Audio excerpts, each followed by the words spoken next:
जवाहर झारखंड में हूं संतोष गंगवार। झारखंड सरकार ने अब खजाना भरने की तैयारी कर ली।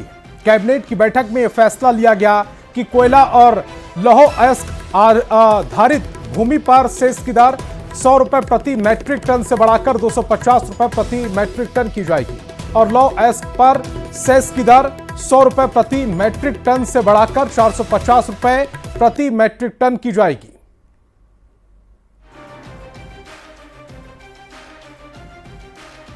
तो खजाना भरने की ये बड़ी कोशिश। लौह अयस्क पर 400 रुपए सेस होगा।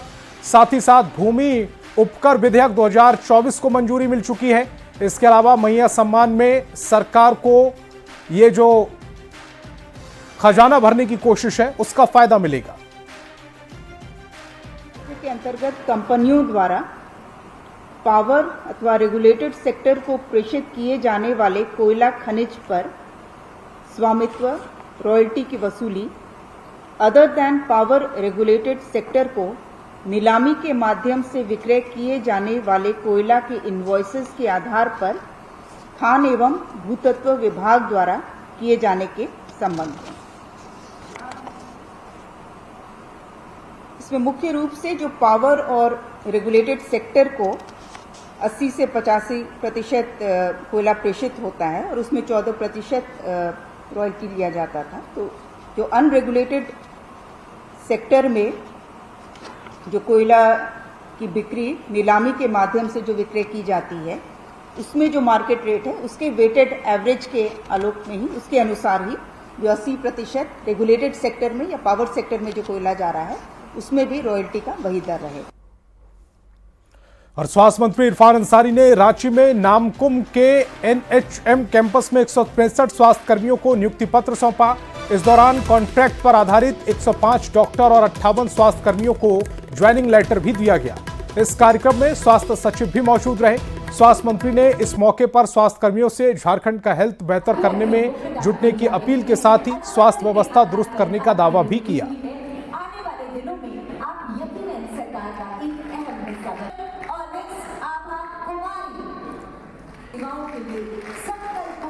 आप लोग एक पीढ़ी अपने खत्म किया, पढ़ाई की पीढ़ी खत्म कर लिया और दूसरी पीढ़ी में जा रहे हैं, सेवा देने की भावना से बढ़िया व्यवहार भी रखिए, अच्छा से काम कीजिए। जो डॉक्टर्स हैं ये कभी मत समझिए कि आप अकेला है, आपके पीछे इरफान अंसारी है क्योंकि वो भी एक डॉक्टर है। मैं एकदम आपको हर तरह से मदद करूँगा, लेकिन आप लोगों से किया कि 3 साल का आपके भाग में प्राइवेट में पैकेज मिला चले जाएंगे, ऐसा नहीं किया। सिपाही बहाली को लेकर हेमंत सोरेन की कैबिनेट ने बड़ा फैसला लिया है। कैबिनेट के फैसले के बाद उत्पाद सिपाही और कक्षपाल की बहाली की प्रक्रिया में अब 10 किलोमीटर की दौड़ की जगह पुरुष अभ्यर्थियों को 1600 मीटर की दौड़ लगानी होगी, जबकि महिला अभ्यर्थियों को 1000 मीटर की दौड़ 6 मिनट में पूरी करनी होगी। उत्पाद सिपाही भर्ती के दौरान 15 अभ्यर्थियों की मौत के बाद सरकार की बड़ी किरकिरी हुई थी, जिसके बाद सरकार ने बहाली प्रक्रिया में बदलाव को मंजूरी दी। अधिक जानकारी दे रहे हैं संवाददाता ओम प्रकाश।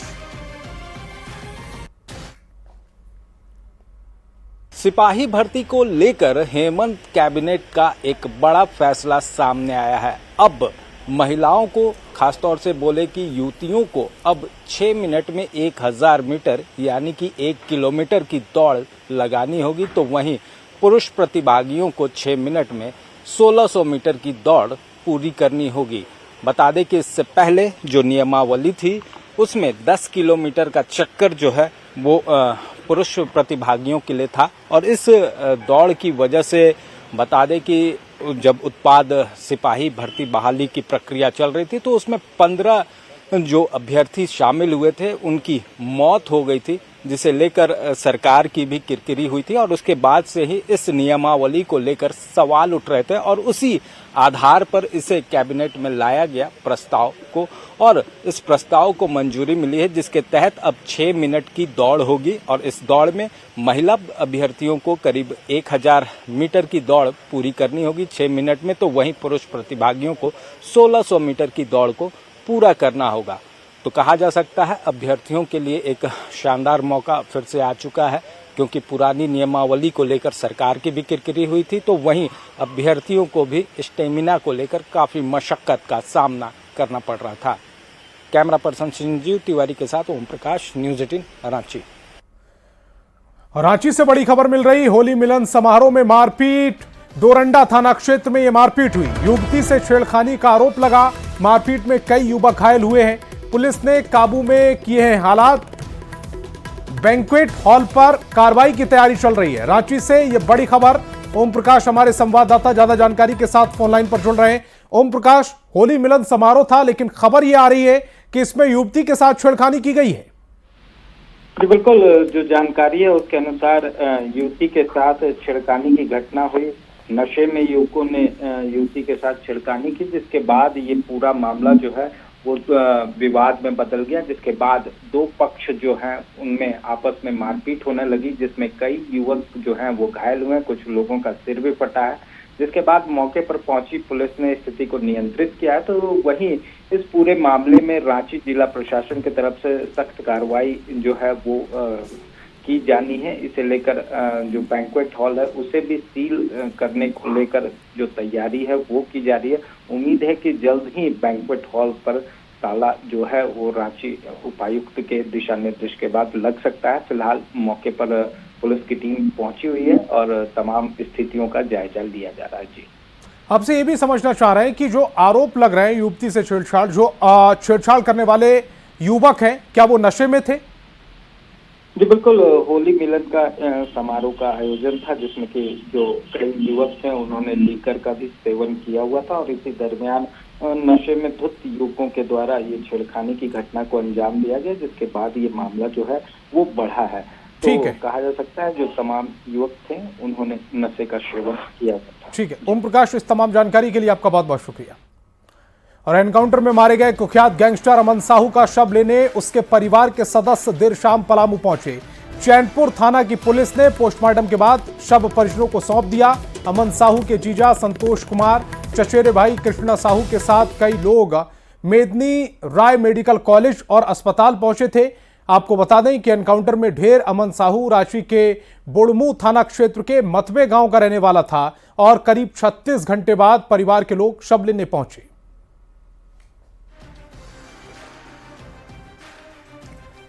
मैया सम्मान की राशि झारखंड सरकार महिलाओं के खाते में उन्हें आर्थिक रूप से मजबूत बनाने के लिए दे रही है, लेकिन गढ़वा में यही राशि सकीना के लिए काल बन गई।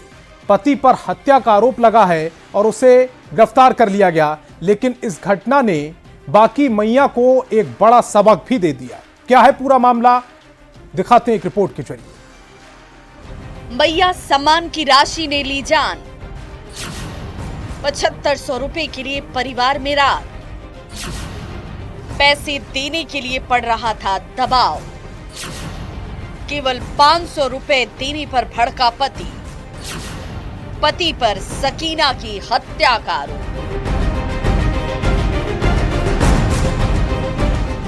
मैया सम्मान योजना महिलाओं को स्वावलंबी बनाने की योजना, आत्मसम्मान दिलाने की योजना, लेकिन एक साथ 3 महीने की राशि खाते में आने के बाद अब ये योजना जानलेवा भी साबित होती दिख रही है।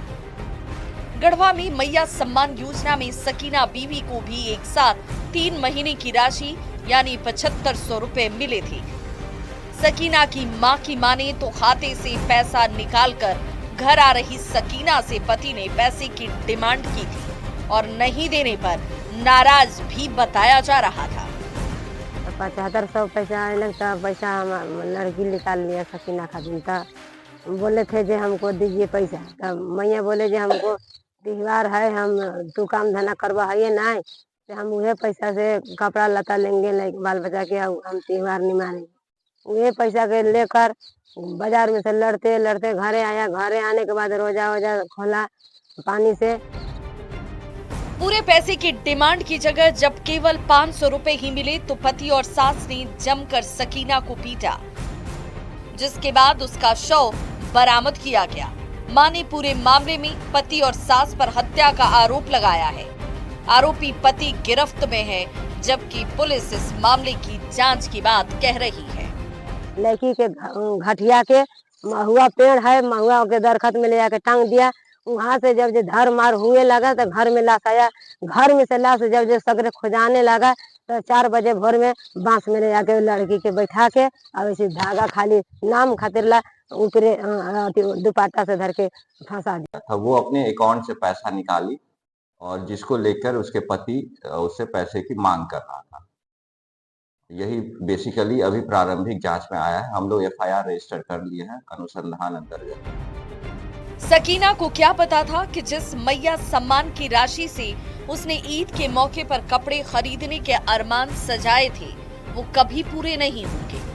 पैसे के लालच में दरिंदा बना पति खुर्शीद अंसारी उसकी जान ले लेगा।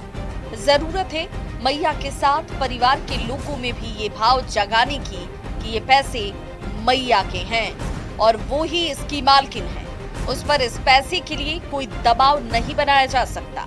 सकीना की जान तो वापस नहीं आ सकती है, लेकिन अगर जागरूकता फैलाई जाए तो दूसरी सकीना की जान जरूर बच सकती है।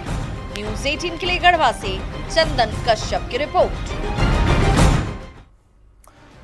हजारीबाग में NTPC के DGM डिस्पैच की हत्या के बाद से कोयला ढुलाई पूरी तरह से ठप हो गई। बीते 5 दिन से बाना दाग और दूसरी कोल साइडिंग से कोयले की कोई रैक नहीं भेजी गई। इससे रेलवे और सरकार को करोड़ों का नुकसान हो चुका है। क्या है NTPC के कर्मचारी संघ की मांग और कब तक समाधान निकलने की है उम्मीद, जानिए एक रिपोर्ट के जरिए।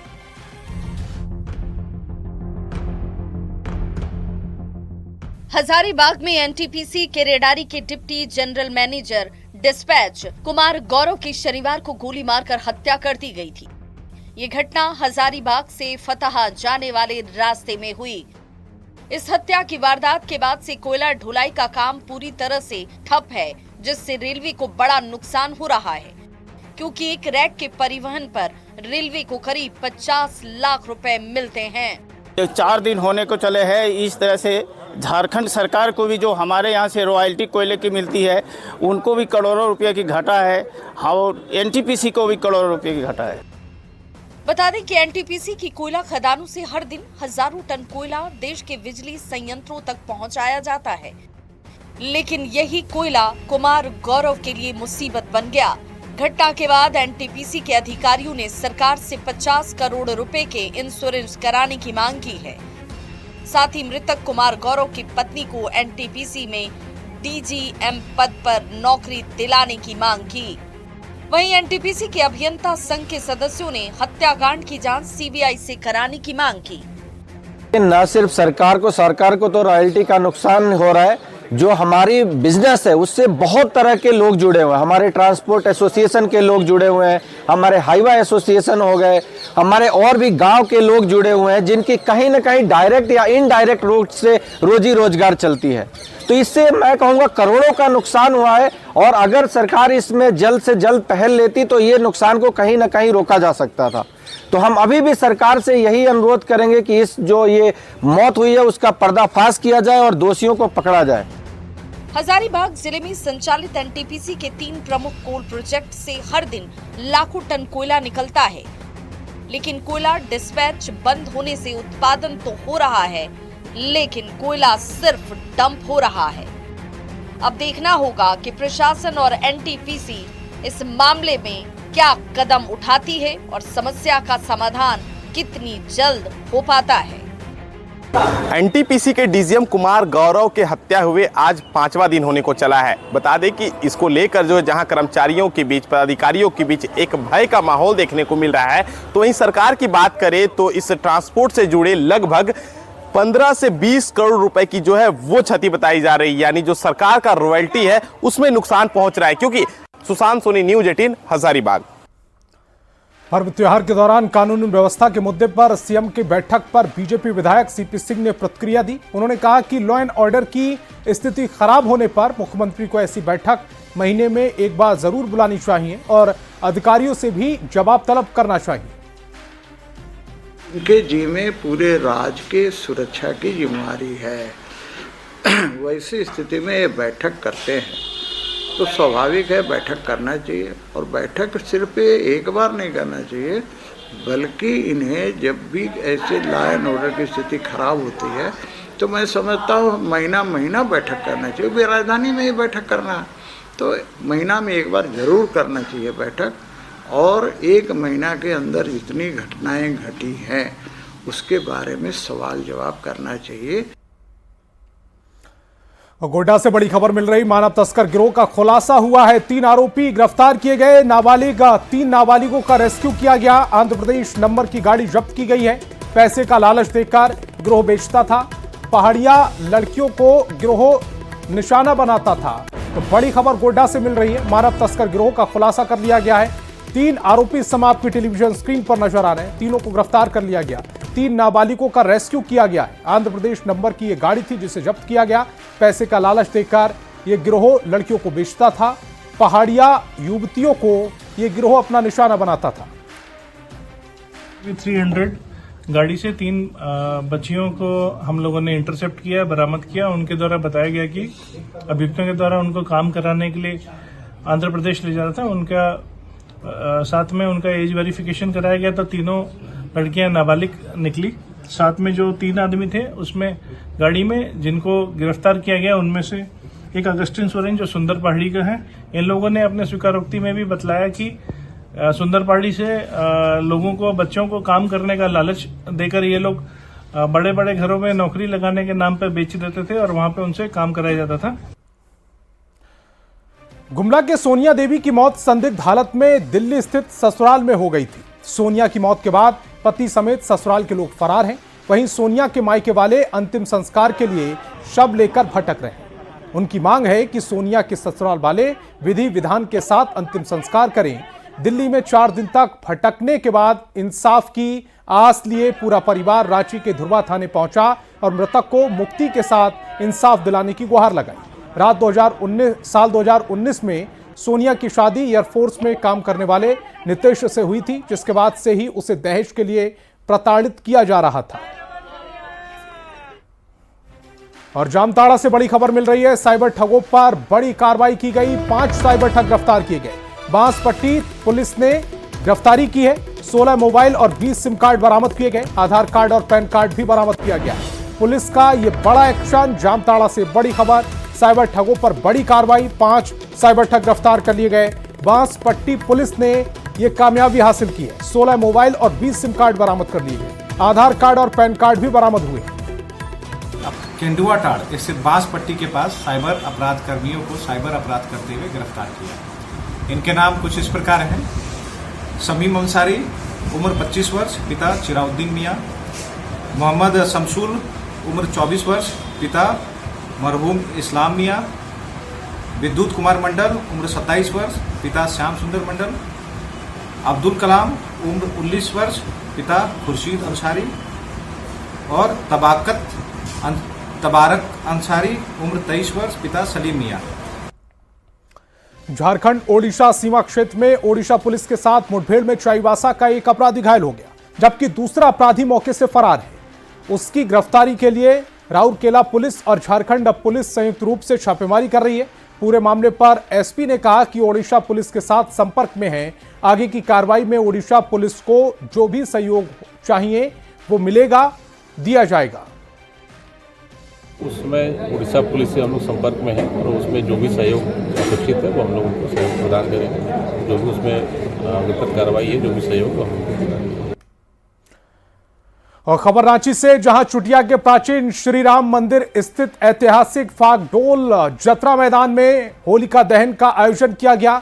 चुटिया में सबसे पहले होलिका दहन की परंपरा रही है और यह परंपरा करीब 1300 साल पुरानी है। यहाँ नागवंशी राजाओं का शासन था और चुटिया के छोटा नागपुर की राजधानी थी। मान्यता थी कि किसी महत्वपूर्ण काम की शुरुआत राजधानी से होती है और इसी परंपरा को निभाने के लिए पूरे विधि विधान से होलिका दहन किया गया।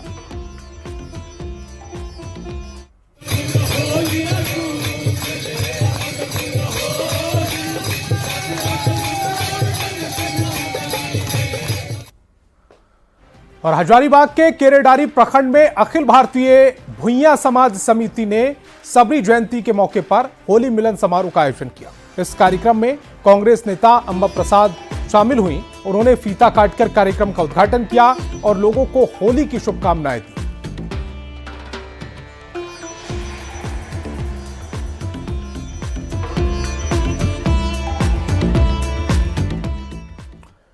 और रामगढ़ के कुजू में झारखंड के श्रम मंत्री संजय प्रसाद यादव ने युवा आरजेडी के कार्यकर्ताओं के साथ जमकर होली खेली। इस दौरान मंत्री ने कहा कि भाईचारा के तहत हम सब लोग हिंदू मुस्लिम सभी मिलकर होली खेलेंगे और जो उपद्रव करेगा उससे बख्शा नहीं जाएगा, छोड़ा नहीं जाएगा। भाईचारा के तहत हम लोगों को जो है गले में मिला करके रंग अबीर खेल करके हिंदू मुसलमान सिख ईसाई सब लोग मिल करके हम लोग जो है होली मनाएंगे और कोई भी उपद्रव करना चाहेगा तो उसको बख्शा छोड़ा नहीं जाएगा, चाहे वो कोई क्यों नहीं हो। गढ़वा के न्यू एरिया टंडवा में राष्ट्रीय तेली महासंगठन की ओर से होली मिलन समारोह का आयोजन किया गया। कार्यक्रम में मुख्य अतिथि के तौर पर राष्ट्रीय तेली महासंगठन के प्रदेश अध्यक्ष दिलीप नीलेश शामिल हुए। इस दौरान सभी ने एक दूसरे को रंग और गुलाल लगाकर होली की शुभकामनाएं दी।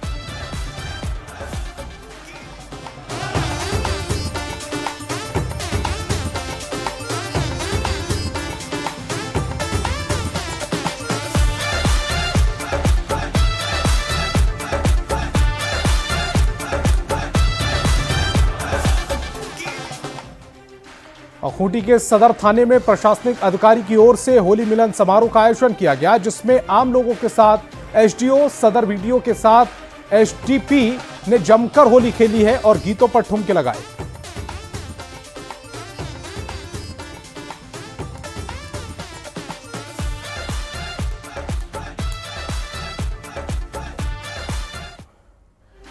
हजारीबाग में रंगों के त्योहार होली को लेकर बाजार सज चुके हैं। बाजार में रंग बिरंगे हर्बल गुलाल, रंग के साथ साथ पिचकारी और मुखौटों भी भरपूर मात्रा में बिक रहे हैं। पिछले वर्ष की अपेक्षा इस वर्ष मुखौटों की बिक्री में बढ़ोतरी देखी जा रही है।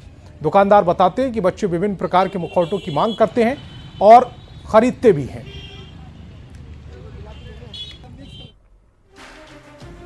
तो इस बुलेटिन में फिलहाल इतना ही। आप देखते रहिए न्यूज़ 18 बिहार झारखंड।